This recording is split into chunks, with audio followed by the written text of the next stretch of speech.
If you could build a team of the best young stars in the world, who would you pick? So in this video, I will attempt to create my 11 and substitutes of the best young stars currently in the world. So stick with me to the end of the video and you see who will be my captain and who will be my potential Ballon d'Or winner.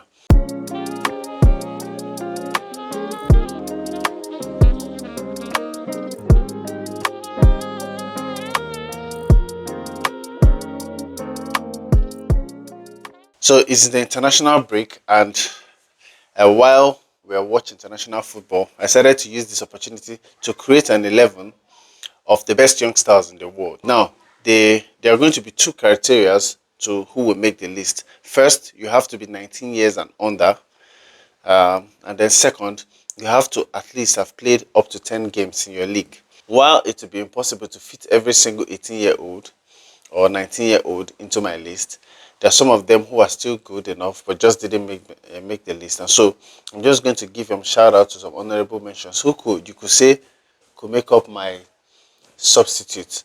And so in my honorable mentions, I have Assane Diao of Como, I have Archie of Tottenham, I have Lenny Yoro of Manchester United, I have Lucas Bergvall of Tottenham, I have Jackin Sherwood of Brighton, I have Endrick of Real Madrid, and a host of others who I couldn't mention, but at least these are the ones that have been performing quite well this season.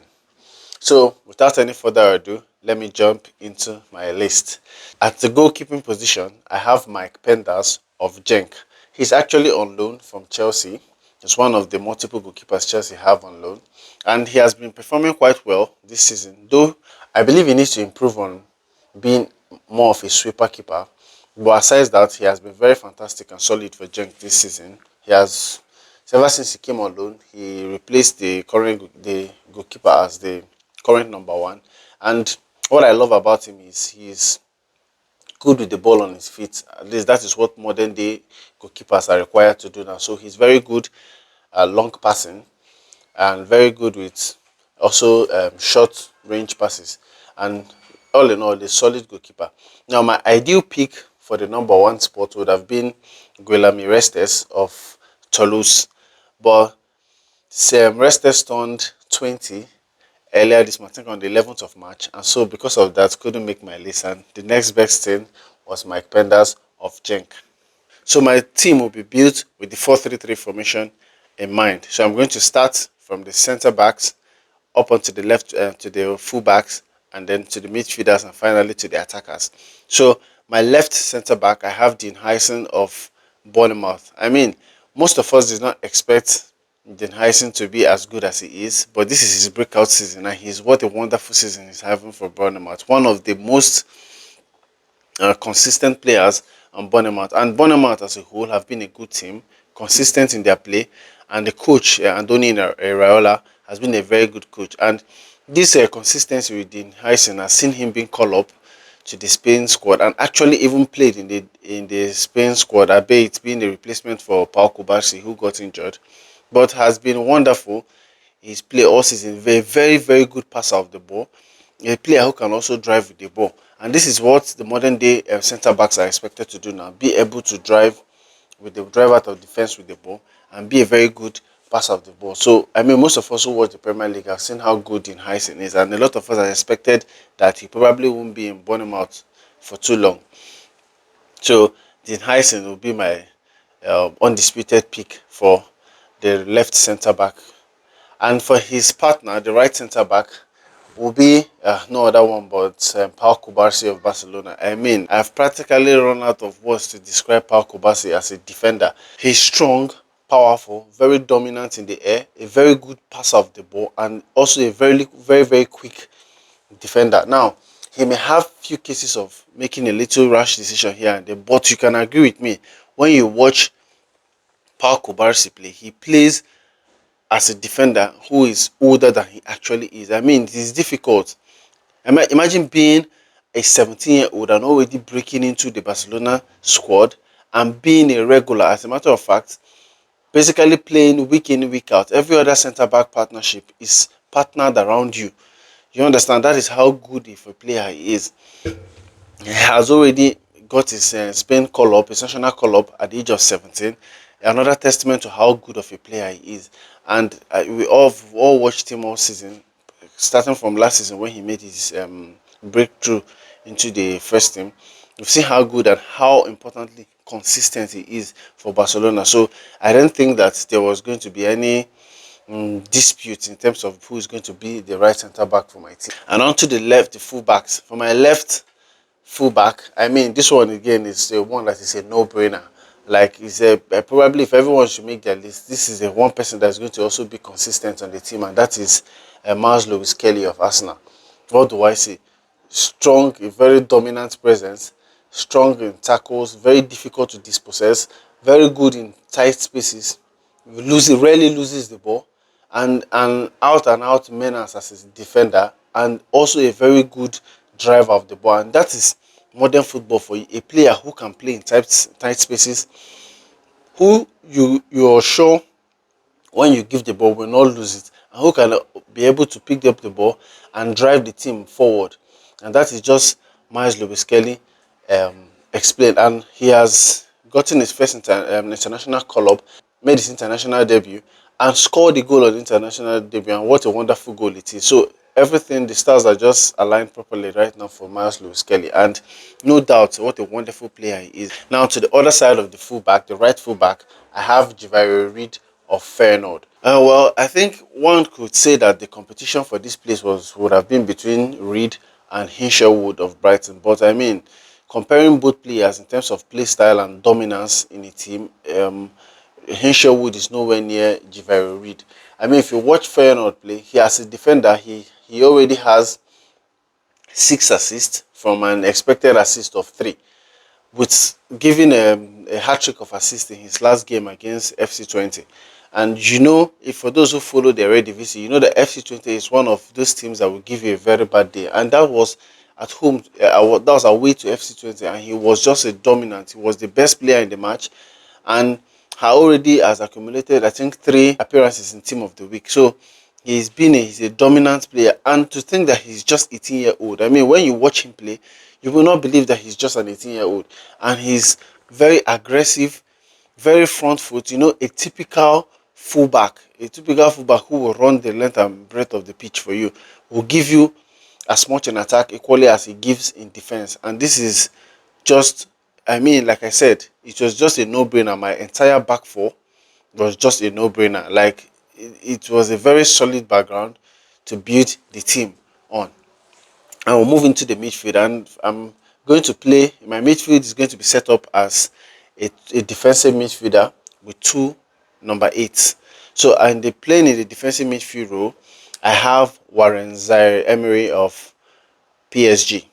Now, I considered actually having Archie Gray as the defensive midfielder. I even had another formation where I played MylesLewis-Skelly as a defensive midfielder, but I felt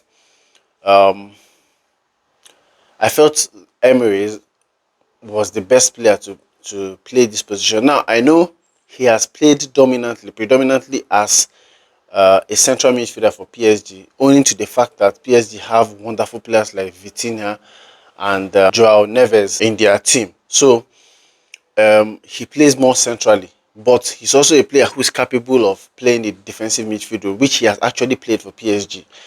Now, the thing is, what I love about Zaire Emery is that though he dropped off a little bit this season as opposed to last season, he's still a consistent player, and he's a player who is very good at reading the game. He's a player who reads the game very well, knows where to be to intercept passes. As a matter of fact, that is one of his greatest traits. He's a very good interceptor, and then very wonderful in passing. He's a player who can play passes from the deep, can play line breaking passes, can play passes that can turn defense into attack with just one pass. So he's a wonderful player to play in this team. And if not in defensive midfield, I would have considered putting him as a central midfielder. But because I have 2 other players who I feel are much more front-footed, who play much more on the front foot than he does, so I felt in my team it would be much more balanced if Zaire Emery plays as a defensive midfielder. So after Zaire Emery, The next person who will be playing my left number 8 position is the second person from a non-top 7 league in the squad, and that is Sven of Rosenborg. Now, I know most of us don't watch the Norway league, so most of us may not be conversant with who Naipan is. But for those of us who already have heard of him or who already follow him, owing to the fact that he has a rumored transfer set to go through in the summer to Arsenal. So a lot of us have probably checked him out to see how good he is and what a player he is. He plays predominantly as a left midfielder, and I mean he has played 28 games this season in all, and out of the 28 games he has had about 17 starts, and of those 17 starts he has contributed to with 8 goals and 7 assists. That is a player who will get you goals and assists from the midfield. I mean, this is this is not a striker.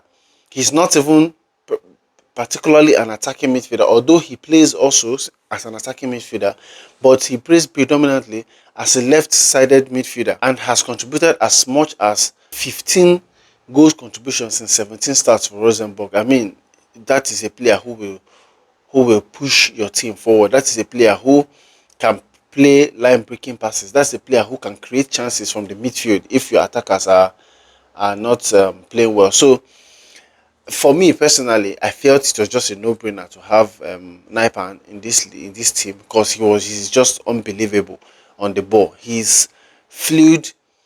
I mean, the way he plays is reminiscent to prime Mesut Ozil. Like that is how good he is with the ball on his feet. And although I still believe he needs to improve a little bit on his long range passes, and I know maybe he may not need to have to play a lot of long range passes considering his position in the pitch, but I still feel it's something he needs to work a little bit on. So Severin Naipan as my left number 8, and on the right-sided number 8 I have EthanNwaneri of Arsenal. Again, another graduate of Hill End on the team. And again, we have already seen EthanNwaneri play this season and has been a wonderful player. Has contributed to 9 goals already, 8 goals and 1 assist in about 13 starts in all competition. So he's a wonderful player. You can see from the way he plays, he's a player who just always wants to go forward, who always wants to drive forward. Sometimes it may be to his detriment or to the detriment of the team, and that is where maturity will come in as he grows to know when to actually go forward and to know when to pass the ball back. But as you see him, that whenever he gets the ball, he's a player who wants to take his man on and try to create chaos or try to make something happen. And that is going to be key if this my team is going to be a successful team, should they hypothetically play in the big leagues. So EthanNwaneri as my right-sided number 8. And for the left winger, I have Desiree Doué of PSG. Again, another wonderful attacker. Hasn't really chipped in so much with the numbers in terms of attacking output and goal contributions this season. He's a player who constantly creates chaos, but I still feel he needs to work on his his end product. He's a player who creates a lot of chaos, but I still believe he needs to work on his end product in terms of creating goals and assists. But aside that, he's a player who is very good at deep dribbling, very good at just making a mess of defenders. And again, although he may not play as well as I would have loved him to play, considering the talent he has, and I mean, you have players like Kvaratskhelia ahead of you in PSG, and so it will be difficult for you to play as regularly as he may wants to play. It may be difficult for him to play as regularly as he may wants to play, but with the chances he gets whenever he plays, you could see, like when you watch the second leg against Liverpool in the Champions League, you see how much chaos he creates whenever he gets the ball. He's always trying to attack the defender, always trying to take on the defender and to make something happen. So he's a wonderful player. Now I did consider other players for the wing, like the likes of Geovany Quenda of Sporting Lisbon, who is another fantastic player and a player who has, I think, Chelsea has completed his signing for the summer. So another fantastic player, again, similarly like Doué, very good in creating chaos, but lacks that final touch, that final end product. And once They're able to improve on the goals, when we went to shoot, when we went to pass, at the final third. I think you're going to be a wonderful player. But in terms of every other thing, at his attacking movements, his ability to create chances, he's wonderful at it. So that is another player who I felt could have replaced Desiree Doué. But since he predominantly plays on the right, although he could play on the left also, but since he predominantly plays on the right, I decided to go with Desiree Doué. And on the left wing, we have no other person. This is probably the most no-brainer pick of this selection, Lamine Yamal.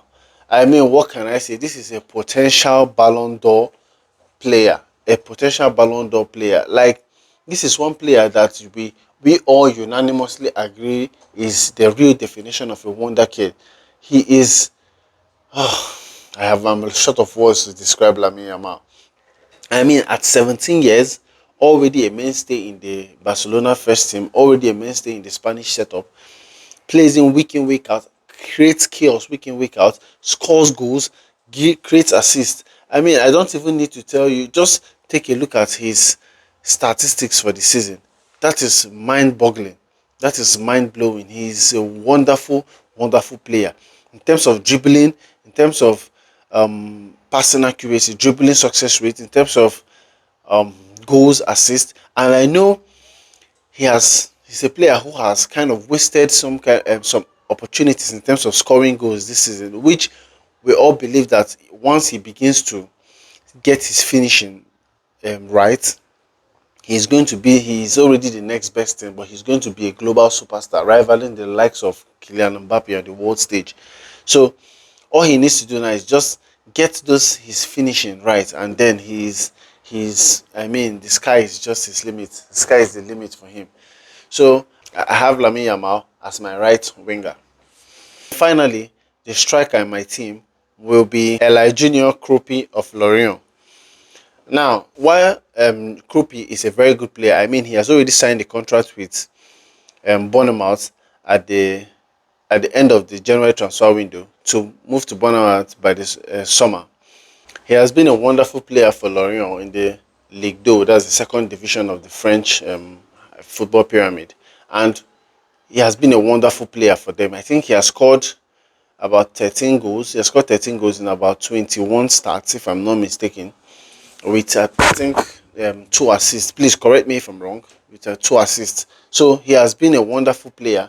And while there may be other options, maybe much more fancy players that a lot of us might consider, say the likes of Endrick, which actually was the prime candidate I felt should be the striking position. But like I said, the like the first criteria I made was that every player who will be on my list must have played up to 10 games in the league, and Endrick has barely played for Real Madrid in the La Liga, has barely had starts, and when he even plays, he barely plays more than 10 minutes in a game. So it is I think it would be unfair to other players who play and who are doing well to pick Endrick ahead of them, and so Endrick just makes it as a substitute. And now, no doubt, we all know Endrick's potential. We all know his potential is off the chart. We all know he's a wonderful player when he plays. But the problem now, he has not played well enough for we to have a sample size to judge him in Europe as opposed to when he played in Brazil.